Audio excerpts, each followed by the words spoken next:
the Clinton administration. Before that, he was the Republican senator from Maine. Let me begin just simply. You have an enormous amount of experience here, and you know Jim Mattis personally and professionally. What's your reaction to his departure? It's not just about Syria. This is an issue which has been going on for some time now. You may recall when the entire national security team said that the Russians had attacked us, had attacked our democracy. President Trump said he believed President Putin. He deferred to President Putin, saying, well, President Putin said no, so I believe him and not my own national security team, which included Jim Mattis and others. When the issue of North Korea, how to deal with North Korea came up, once again, Jim Mattis was making one recommendation. He was overruled there. When it came time to talk about deploying our forces to the border on the south here in this country, I believe Jim Mattis was opposed to that and, again, overruled. So day after day or time after time, and I think this was the breaking point. For Secretary Mattis, who's never been known to quit anything, every star that he has on his shoulders was earned in the blood and the mud of battle. And that has to be taken into account when he says we are betraying our allies under these circumstances. And remember this week, a federal judge looked down at a former national security advisor and he said, you have betrayed your country. I think Jim Mattis was saying it in another way, saying we are betraying our allies. We depend upon our allies to keep us secure. We depend upon having allies the world over. That extends our defense perimeter. And when you start pulling our troops out, bad things happen, and we are betraying the security of this country. And I think that Jim Mattis, I talked to him last evening. This is the first time in 2 years, and he's a dear friend, that I called him at the Pentagon and said, tell me it's not true. And I can tell you he was distraught. Just in our discussions, we didn't talk about resignation, but I can tell you what he felt, that this is a betrayal of our allies, not only in Syria, but all of the allies who have supported this battle against ISIS. And the war is not over. They have not been defeated. And what he was concerned about is our credibility and our reputation for reliability has now been called into question. And the president can say, I made a campaign promise. You can make a campaign promise, but some of them are made to be broken. And in this particular case, when you put thousands of people's lives at risk, you give a free pass to Iran, to President Putin, once again, who likes this decision. You give it to Assad, who is a known killer as such. And then you say, well, you're giving them a green light to go in and kill all those Kurds right now, and you're giving that to Erdogan and Turkey. Jim Mattis could not accept that anymore. I hear it. I feel it in your voice, and I've known you for some time, and I can feel the anger and frustration here. Is America less safe today because of his departure, but also the president's decisions in Syria and Afghanistan? The president has taken a wrecking ball to every pillar of stability and security we've erected over the past 60, 70 years. He's systematically demolishing them, starting off with TPP, where he undermined 10 other nations in signing an economic agreement that would have, in fact, been in our overall interest, starting there and just systematically going after criticizing publicly our NATO allies. Yeah. And they should have been criticized, but not in the way you demean them. Questioning the commitment to NATO as well. And you question their integrity as such and undermine NATO. Putin likes that. Putin was in favor of Brexit, the president in favor of Brexit. So now we have a much more chaotic, disorganized, disorderly world. And now our role in that world is going to be coming back to continental United States, thinking that we're safe in some kind of continental cocoon. I think it's a big mistake. I think we're in more danger to now than we've been before. There has been this debate through the Trump administration for senior advisors in this position who believe he is damaging the country. Do they resign or do they stay, right? Clearly, Mattis reached his breaking point and went through his breaking point. In your view, should other senior defense officials resign in protest? Every person who serves in a presidential cabinet serves at the pleasure of the president. And if it comes to the point where you're no longer pleasing to the president and you no longer feel that you can carry out his directives without something being antithetical to your core principles, it's time for you to step aside and say, Mr. President, I can't do this. I think Jim Mattis came to that point saying, I've never resigned from everything. I've carried the fight in every battle I've been in, but I cannot do this in the name of our country. You describe a series of decisions on America's greatest national security threats. Russia, Syria, Afghanistan, North Korea. Is the president fit to be commander-in-chief in your view? In my judgment, no. I expressed this view to begin with. I must say publicly, I did not support him for the president. I felt that by training and background and temperament, that he was not fit for the job. And everything I've seen to date, not everything, I give him credit when he's been right. And I give him credit for taking on China on multiple issues. But when it comes to the national security and the way he is dealing with our allies and the way he is betraying our interests, then I say no. Secretary Cohen, thank you. I feel it in your voice, and you've done your time there. You've got the experience. Thank you for sharing that with us.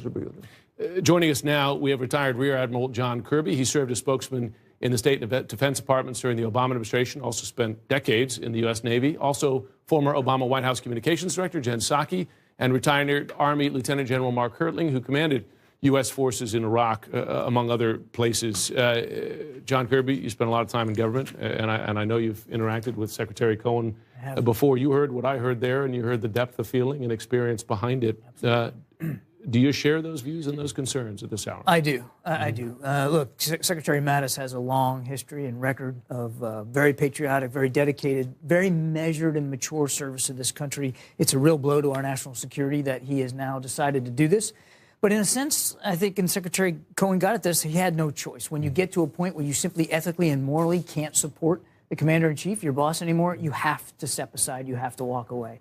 The one thing I do quibble with his letter, though, is this idea of, you deserve a Secretary of Defense who's going to be more aligned with your views. And I think, yes, in a macro sense, that's true. But you also want a Secretary of Defense that can go to you and disagree. Speaks truth to power. Dissent. And, try to get you to go the right way. And he did. He tried on many issues. The Iran deal, the move of the embassy to Jerusalem, transgender ban, the military parade. We could go on and on. He tried and failed. And obviously, he's finally reached a point where he simply isn't willing to have those fights anymore. Yeah. General Hertling, I wonder, the president made this decision on Syria by our own reporting over the recommendation of all of his senior advisors, not just Mattis, Pompeo, John Bolton, his national security advisor, many senior Republicans who have been the president's supporters. Who fills that position now? Who is a voice with credibility who can disagree with the president and convince him otherwise, or is that lacking now in this country and this administration? You used a key word, Jim, and that's disagree. This president doesn't want disagreement. He doesn't want to be challenged. He doesn't want to see things outside of his bubble of his ideological thought. And that's the challenge. And I think Secretary Mattis finally came to the point where he tried his best, as Admiral Kirby just said, and then just said, I can't do it anymore. Now, here's the interesting thing, Jim, and John will tell you this. This is a different kind of resignation from a cabinet position than any of the other ones that have either resigned or been fired. Because Secretary Mattis grew up in a military culture where we talk about resignations. It's discussed in our war colleges, in our staff colleges. When do you get to the point where you can't either do what your boss wants because it's illegal, unethical, or immoral, or you just have major disagreements with it, and then you weigh the balance between continuing to contribute to the organization or saying, I'm gone. When a guy like Mattis says he's gone, there's something dysfunctional. And there's a lot of things in this administration that are dysfunctional. You said to Jim Acosta a little while ago that the wheels have come off. The wheels have been off for a long time. We've been seeing sparks fly off the axle for a long time. Let's just put it that way.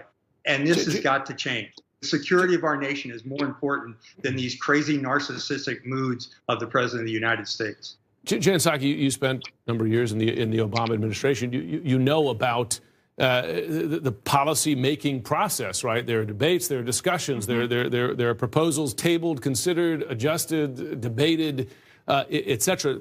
It seems that process does not exist in this administration, that the president tweets, that the president decides on a whim. How dysfunctional is that for a country, for an administration? Well, Jim, it's hugely dysfunctional, and the panel has touched on a number of important points about this already, but One is, it's not withdrawing troops that in itself is the issue. It's part of it in these cases, certainly, but it's the way that he has gone about it. It's done it against the recommendations of his military generals, as we know. It's done it without warning to our partners and allies around the world. And it's done it in a way that has sent the message that we can't be trusted and that we're not going to hold true to our promises. Those are all discussions that happen through a normal process in the Situation Room and that any president typically undertakes. I also think Secretary Cohen made a really important point about the difference between a campaign promise and what it's like to be president of the United States. I worked for President Obama when he was running for president. He got elected in part because he opposed the Iraq War, and he came in. People thought he would be somebody who would withdraw troops from everywhere immediately. He came in, he listened to military generals, he made some choices that were not supported by the left wing of the party, because that's what you do when you're president. You make tough choices, some that aren't politically popular, and you do them because it's in the interest of the country. And what's alarming today are many things, but it's also the juxtaposition about who President Trump is listening to. He's listening to Ann Coulter about shutting down the government over the wall instead of listening to General Mattis. And that should be pretty alarming to people who are paying attention. Well, of course, the irony there is Obama did withdraw troops from Iraq, saw the consequences, and then had to reverse. Question is, is Trump capable of a reversal like that if the facts warranted? Listen, stay with us. We have a lot more to discuss. We're going to take a quick break now, and we'll pick up this conversation shortly. Joining us next is a Republican congressman and war veteran. I'm going to get Adam Kinzinger's take on all of this, and later, the House vote just moments ago on a bill to keep the government running, also the chaos leading up to it that even some Republicans are blaming on this president.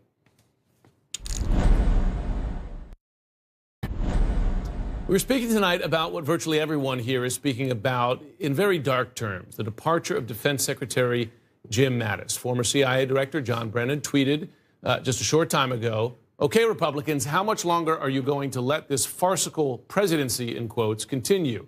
At a time of such political, economic, and geostrategic turbulence, both nationally and globally, are you waiting for a catastrophe to happen before acting? Disaster looms!" Exclamation point. Well, joining us now is a House Republican and also a Iraq and Afghanistan war veteran, Congressman Adam Kinzinger. Thanks very much for joining us tonight. You bet. Yeah, thanks, Jim. So let me just ask the most straightforward question, and that is America less safe today with General Mattis's departure, but also the decision to withdraw troops from Syria and now to draw down troops from Afghanistan? Yes. I mean, yeah, we're less safe. I think, does that mean tomorrow something bad's going to happen? Hopefully not. But what it does mean is Syria now is going to be given over to the Russians, and they're emboldened. It's given to the Iranians. Assad's emboldened. ISIS, which is not destroyed, is going to go recruit a whole bunch of more people because they just vanquished the United States of America. The president, who ran on being this real tough guy that's going to just destroy ISIS, gave up, it feels like. And then with these rumors about Afghanistan, it's unbelievable to me at a time when we're supposed to be negotiating with the Taliban that maybe he would signal withdrawal. Anything you know about instruments of power and how diplomacy works, it doesn't work by removing a military threat. And in 2 cases, in 2 days, that was done. So I don't understand. I guess somebody the rumor is Rand Paul got in his ear and overruled all of his national security team. There's going to be major consequences to this. Yeah, and I should say, CNN is reporting tonight that drawdown is a reality. I wonder, this is a really singular moment here because you have a senior administration official who resigned in protest. He didn't walk out and give some background quotes months later. He left and he put a flag in the ground as he left. In your view, should other members of his staff, should other members of the military, should General Dunford, the chairman of the Joint Chiefs of Staff, also resign in protest? Well, it's hard for me to put myself in their shoes because, you're obviously weighing, I heard you guys discuss it, duty to the country versus a disagreement, major disagreement. I will tell you, if I was in that position, it would be hard for me to continue because things like Syria, things like Afghanistan, this is 20 years of American policy, and it's easy to say, we just want to bring everybody home for Christmas. And here's a point I want to make.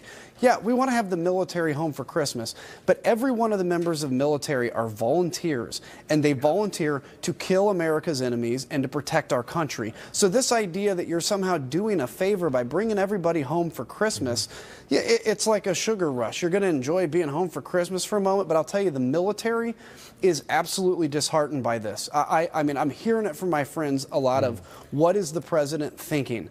And, you know, look, what can we do about it besides speak out? You know, Congress has to be loud about this. There's no obviously enforcement mechanism because the president's the commander-in-chief. But I will tell you, among my colleagues I was talking to on the floor tonight, there is a lot of concern like I have never seen in my life. I'd say my phone has been lighting up by current and former soldiers, expletive-ridden, but just surprise and sadness at this decision. I wonder, and particularly you as a veteran yourself, does President Trump, with this move, risk losing the support of the military community, which is essential and has supported him by and large? The military will always obey the commander-in-chief, so that's important to keep in mind. But in terms of their morale, in terms of, you know, whether they think the commander-in-chief is making the right decisions, I'm sure there are some, because there are some that are sympathetic in the military that are sympathetic to all kinds of viewpoints. But I will tell you, by and large, there is a lot of confusion reigning among my friends in the military, among other people I've talked to in the military, which is, look, we had Iran on their heels. We had ISIS on their heels with 2,200 troops in Syria, a relatively small investment, and he gave it up because he thinks there's riots on the street against Syria. There's not.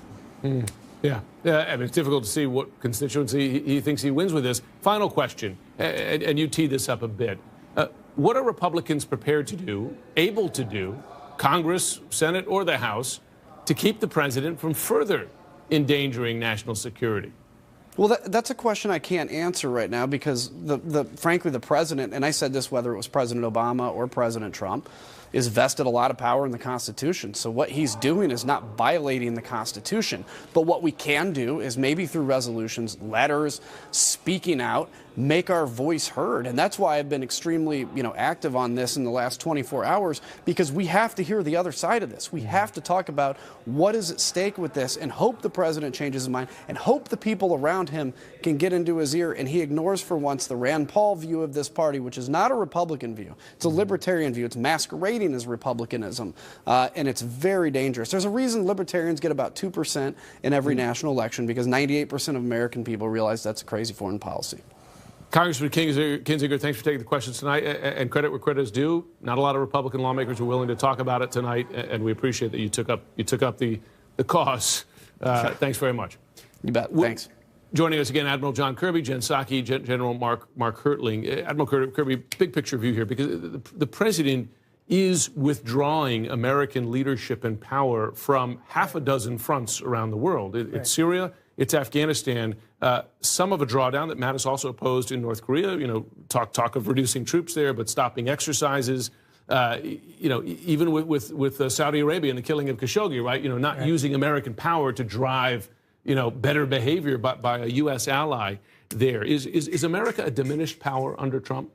We are becoming a diminished power under Trump. And here's what bothers me the most about the Syria decision and what we're hearing now about Afghanistan. And there's no strategy behind it. He's just saying, I'm going to pull us out because I don't think we should be involved in these foreign entanglements. But there's no vision for what you want to see Syria become. And where do you want Afghanistan to go? And it's not that the troops are the answer to everything. They are an element of national power. But what I'm not hearing is, what's the strategy behind this? Where are you trying to go in the Middle East and in Afghanistan? And it's just not there. I want to pre-butt if there are folks at home thinking that this is a Democratic view. We just had a GOP lawmaker on, and it is hardened military folks who are saying some of the most striking things about this. And I just want to repeat what General Stanley McChrystal, who led black ops in Iraq and Afghanistan for years to great distinction, he said, the kind of leadership that causes a dedicated patriot like Jim Mattis to leave should give pause to every American. Jen Psaki, Stan McChrystal is not a fire-breathing Trump critic. No, he's not. And he certainly wasn't a fan at all times of my former boss, President Obama. He's a person who served in the military. Fired by your boss. For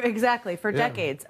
But I think he's speaking for a big population of the military, of national security professionals, of people who are serving overseas, who are very concerned about the lack of strategy, as Admiral Kirby said, that you see from President Trump, and also who he's identifying as his friends and partners. And that was alluded to a bit in General Mattis's letter, but just to dive into it a little further, I mean, you referenced possibly pulling troops back from South Korea. Who does that make happy? Kim Jong-un. His pullback of troops in Syria. Who does that make happy? Russia. President Putin. So it's important to note that because these are the type of people that President Trump is aligning himself with. And those aren't the type of people that for decades we have aligned ourselves with. And it really is contradictory to our values. General Hertling, the president saying that he'll announce a new Secretary of Defense by the end of the year, kind of intimating that there was a plan behind it. That's not true. We know that. We know that Mattis went there, tried to convince the president, couldn't, and summarily resigned. Who's going to take this position from this president? The president had trouble filling his chief of staff position, but who's going to take Secretary of Defense? Maybe Mick Mulvaney. I don't know, Jim, but here's what I'll tell you. What Jen and John just said is critically important because this is a very dangerous time. We not only have to think about what our strategy is, which has been ignored in some of these decisions that are making, not trying to dodge your question, but the enemy has a strategy too.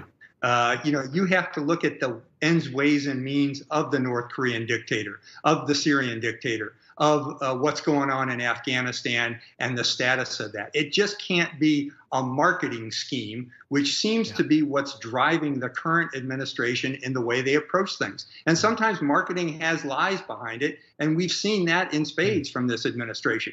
You can't do that with national security. You have to rely on the intelligence community, you have to rely on facts, and then you have to determine what is your best strategy for how you fit in the world. It isn't just unilateral decisions without any agreement from generals. So when you take all those things into consideration, who's going to be the next Secretary of Defense? I have no clue. But he better be a very special person, and he better have a steel backbone to stand up to this president and say, you don't know everything there is to know about the world, and you don't know much about national security.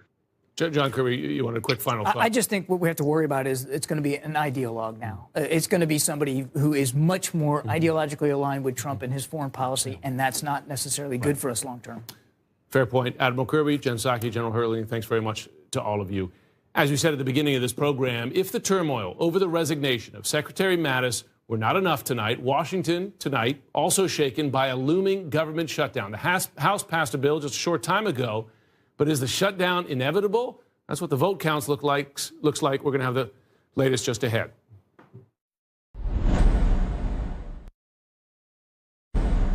Well, there's more breaking news tonight. This on Capitol Hill. The House is giving President Trump what he wants, a mammoth funding bill that includes new money for his border wall and money to fund part of the government. CNN's Ryan Nobles has the latest from Capitol Hill. So, Ryan, this bill passed the House, but at the Senate, does he have the votes?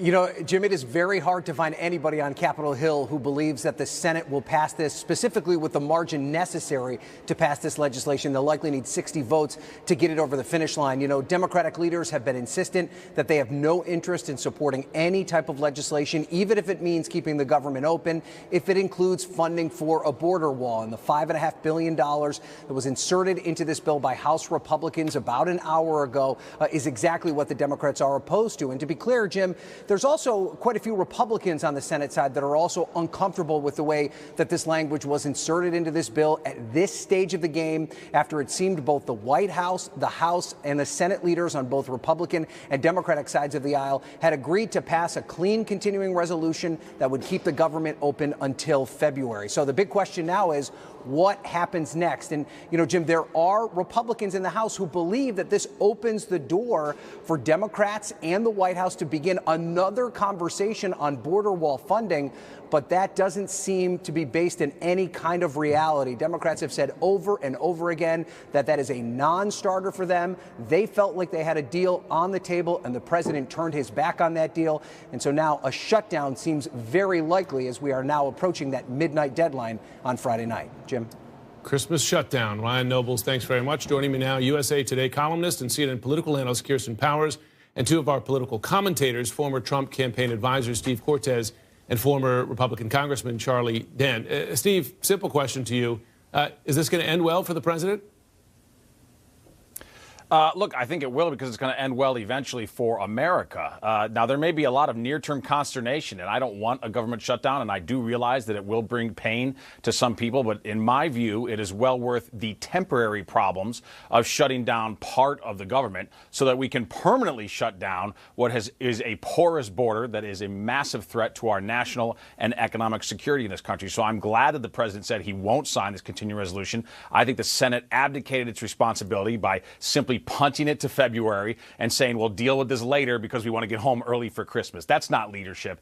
So I think the president is showing leadership here and trying to force their hand. But Charlie Dent, the part of the government that's going to shut down, it's going to be the Department of Homeland Security, some elements of law enforcement, healthcare, et cetera. I mean, these are not inconsequential parts of the government. Is that a price worth paying for the American people?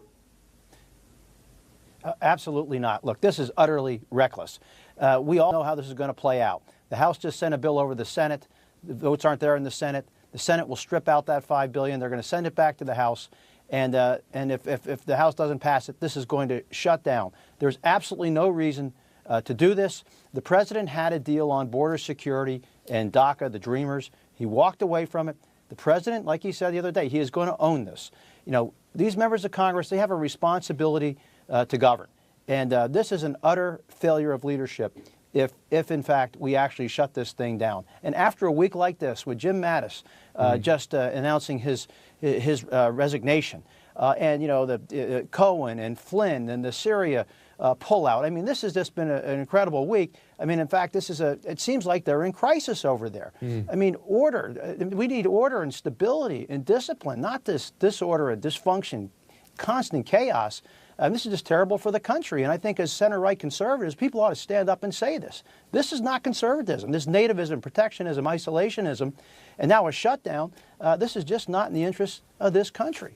Kirsten, you heard Charlie Dent there. He laid out, events that seem a million years ago. General Flynn appearing before a court 48 hours ago. But I mean, the series of events this week, is this an administration in chaos to the point where it can't run this country?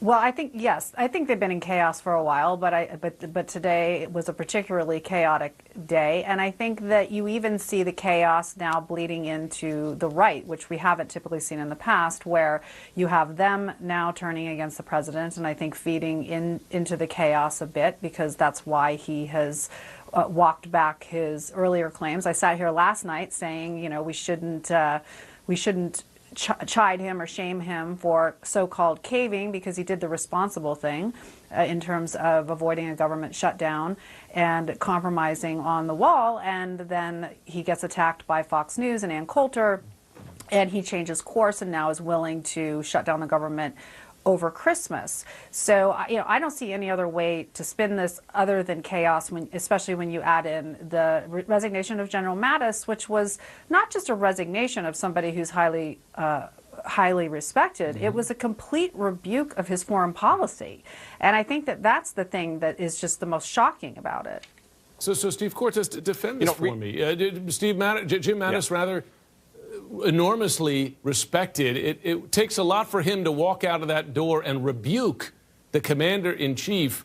You had the president's national security advisor rebuked by a federal judge this week, contradicting the president's claims of FBI, forcing him to lie. You have the president now running into a government shutdown in the face of the reality that he just doesn't have the votes or the support for money in the wall. Defend the president's running of this country this week.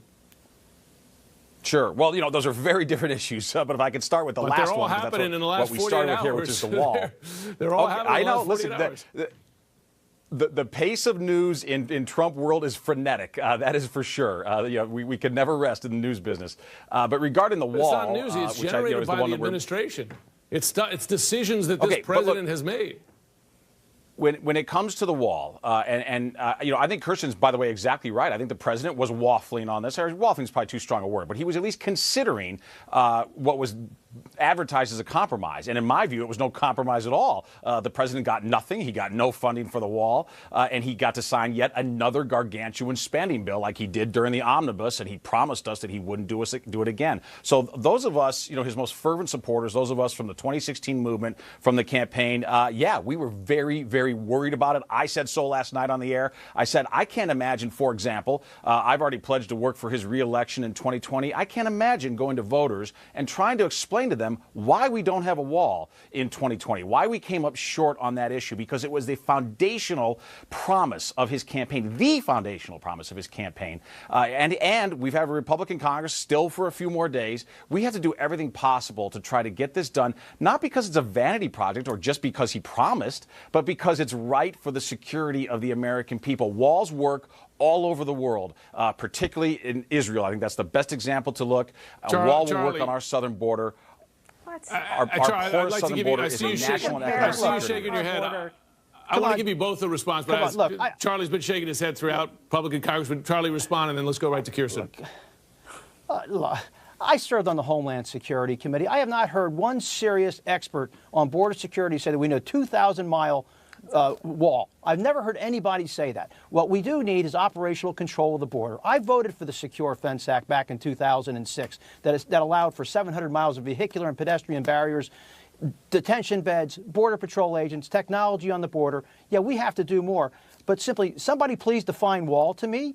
Is it just, it's a wall with steel slats, 2,000 miles? How long is this going to be? Everybody knows that this is not the best way to establish border security by itself. And so to go to the mattresses over this, in my view, is just simply insane. We have to get back to some measure of order and discipline and stability in this country. And it's got to start with the President of the United States. I mean, this anarchy has got to end. I mean, I feel like, you know, there are a few inflection moments. Charlie, the travel anarchy that has to end is the anarchy at the border. One at a time, let him finish his thought. Thousands of people. Oh, come on. It's like, I feel like this is a Charlottesville week, a Scaramucci week. This seems worse. I mean, everything. I mean, the Trump Foundation just got shut down this week, in addition to all the other things we just mentioned.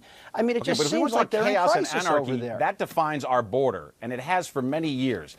And unfortunately, we have thousands of people who the mainstream media promised us time and again would never get here. They got here, and they attacked our border. Actually, the numbers are down. But Kirsten, please go ahead.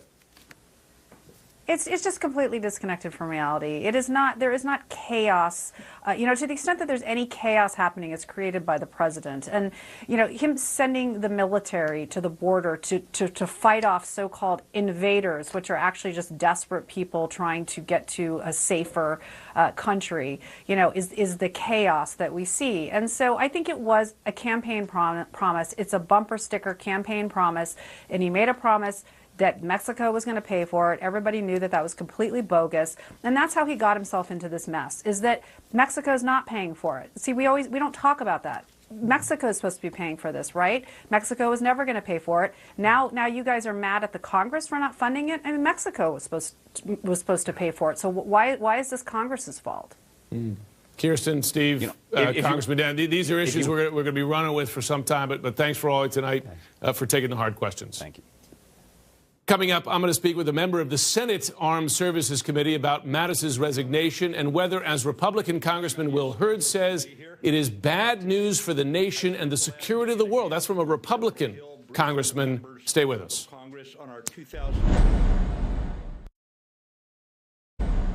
Defense Secretary James Mattis quitting in protest today has drawn sharp reaction across the board in the defense community, outside it, on both sides of the aisle, even from ordinarily soft-spoken people such as former Defense Secretary Bill Cohen. When I spoke with him earlier this hour, it was impossible to ignore the anger, the frustration, the deep feeling behind his words. Have a listen. The president has taken a wrecking ball to every pillar of stability and security we've erected over the past 60, 70 years. He's systematically demolishing them. Joining me now is Senator Jack Reed, a distinguished Army veteran himself, also a ranking member on the Senate Armed Services Committee. Senator Reed, thanks for taking the time tonight. You, I imagine, know Secretary Cohen well. I do. You heard in his voice. I mean, his voice was cracking there with conviction. Are you concerned tonight about America's safety at home and abroad? I am, because first you have the announcement of a policy in Syria that's going to be quite detrimental to our national security interests. The stability in the region. It was done presumptively, impulsively, without collaboration, not only with his own staff, but with our allies. And it's really, I think, going to generate significant consequences, not just in Syria, but in Iraq, which is a very fragile country at the moment, perhaps even in Jordan, opening up opportunities for Iran to extend their sway. You have that significant substantive decision. Then you have the resignation of one of the most outstanding secretaries of defense we've ever had, and I think former Secretary of Defense Cohen would agree. Yep. A man of great principle, a man who served with great fidelity and also dedication to the men and women in uniform. And he left, not, in a casual way, but he left, criticizing the president's approach to national definitively on the way out. None of this sort of, as I've been saying, none of these kind of blind quotes months later. I mean, he laid down the line. You expect that from Jim Mattis. If I'm going to resign, I'm going to be honest with myself, with the American people. That's what he is. Now, understand, you spoke with Jim Mattis today. I started this morning at 7:30 a.m. in a skiff. We were talking about Syria. I made many of the points I just made now about how it was a bad policy. In fact, could be a tremendously disruptive and destructive policy. And he listened, as he always did, very attentively, asked questions. I think he wanted to get a feel for not just my viewpoint, but the viewpoint of my colleagues and others. And then we departed. And I did not expect him, frankly, to resign. I think that came later in the day when he tried his best to convince the president, after listening to many people, that this was a terrible policy. It would endanger the United States, it would endanger our allies, and it would cause this great questioning of our willingness to be a reliable partner in any endeavor. Sarah Sanders, she said tonight that Secretary Mattis and the president, quote, have a good relationship but sometimes disagree. I wonder if that's an accurate description of their relationship, because Secretary Cohen made the point that Mattis was deeply frustrated with a number of prior moves by this administration, canceling exercises with South Korea, questioning the intelligence community's findings on Russia's interference in the election. I mean, this was really kind of the straw that broke the camel's back, was it not? This was the straw that broke the camel's back. And the sense I've had, and from afar, frankly, is that the president has been trying to distance himself from the secretary as the secretary was trying to do his job for the benefit of the American people, and particularly, as I say again, the men and women in uniform in the United States. And so I think at this point, though, the policy was so wrong-headed, was so ill-conceived, was so detached from the reality of the facts on the ground that he just could not continue to serve. What can Congress do to rein in the president's worst impulses on key national security issues today? I mean, the fact is, in our Constitution, Commander-in-Chief has an enormous amount of power. Enormous amount of power. We have done that in the past. Just a few days ago, literally, there was a significant vote on the War Powers Act with respect to Yemen. That was the Senate voting in a bipartisan manner very strongly, sending the signal that they have to do more to end quickly the fighting in Yemen. Then, in addition to that, there was a unanimous resolution condemning the killing of Khashoggi by the Saudis, particularly naming the Crown Prince. That was, I think, a very specific and very direct. So we can use not only the bully pulpit, but with Congress, the House, rather, now being in the control of the Democrats in January, the hearings process, to bring the facts forward, to identify areas of significant concern to the country. Well, I know the country's going to be looking to you. Senator Jack Reed, thanks very much for taking the time. Let's check in now with Chris to see what he's working on for Cuomo Prime Time, which, of course, starts at the top of the hour. I mean, Chris, it's been a remarkable day, and a truly remarkable day in a series of remarkable days. Never seen anything like it, Jimmy. I've never seen this type of resignation and protest of this level figure in an administration, let alone what this man means to this administration. I mean, who is left? Where will the good guidance come from? That's one of the questions we're taking on tonight, and also trying to find the paths forward in these situations. You know, you and I live the reality of what happened in Iraq and Afghanistan and what mission accomplished has meant in the past and what the surge was and what Afghanistan always remains to be. So where do we go from here? Where do we go from here on the continuing resolution? What's going to happen over Christmas? There are a lot of big questions stirred up by what this president did rashly, and now we have to find the way out of it. And who's going to give the president advice he doesn't want to hear? That's the question. Chris, thanks a lot. We're going to see you in just a few minutes. Coming up next, the word of the day at the White House, chaos. We haven't even gotten to the fact that the president tweeted a video of himself in overalls singing the Green Acres theme song, but we will next.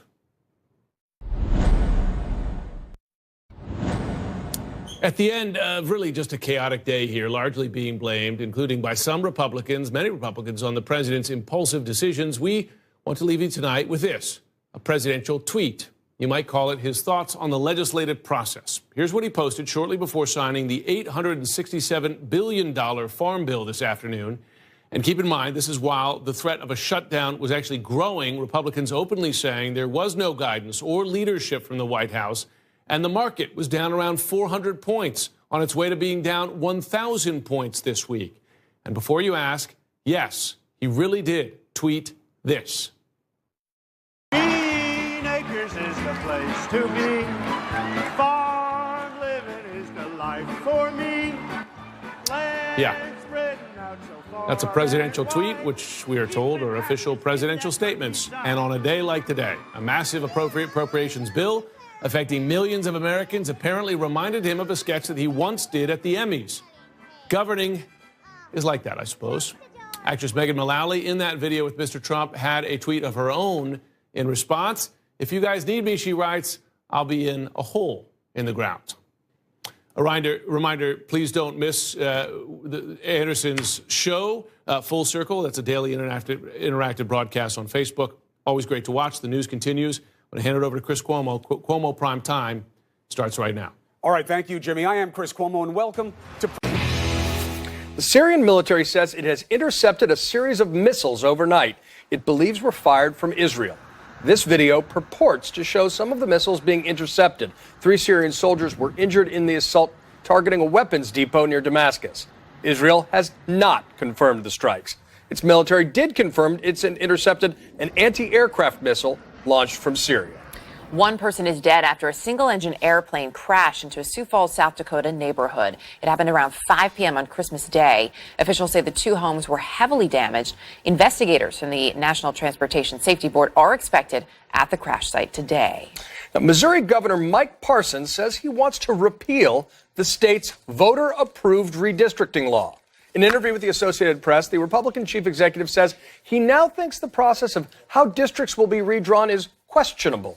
The measure, which was just approved last month, carves out new districts based on the 2020 census and creates a new nonpartisan position that will head up drawing the maps. Governor Parson says politics will still creep into redistricting. And while he says it may not sound good to voters, the governor says he also wants to raise the bar on what meets the standard for initiative petitions to appear on the ballot going forward. Wow. I got to say, that last one just drives me crazy. The voters just approved redistricting reform against the partisan interests, and the governor is saying he wants to overturn the will of the voters, saying that the independent, nonpartisan commission will bring politics into it, which is the exact problem of the current status quo.